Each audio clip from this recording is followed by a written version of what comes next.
से 2 दिन तले धरते 3 केजी गोटे धरते व्यक्ति गोटे से आमर छड़ काली पलि आई सन्ध्या आज आम फिशिंग करने बाहर लिपू जाऊँगी से खाली माछ गोटागोटी कर माछ आज पड़ो तो देखिए आसू टाउन जाऊँ बारे नदी जाऊँ वरुणेश्वर नदी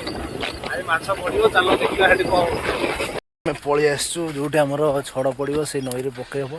आम जन मौसा कहले ये से 2 दिन तले धरते 3 केजी गोटे धरते व्यक्ति गोटे से व्यक्ति आशार ये आसचु नई अच्छे आम आसचु आम छड़ फड़ सब रेडी होगी अच्छी बैग्रे चलन देखा धीरे आस देखुच ना जगह कौड़ा हो पड़ो डायरेक्ट नईरे जगह तो सेमती विशेष भल ना माछ किंतु देखो उठुवे मुझे देखी दूसरी बैक कैमेरा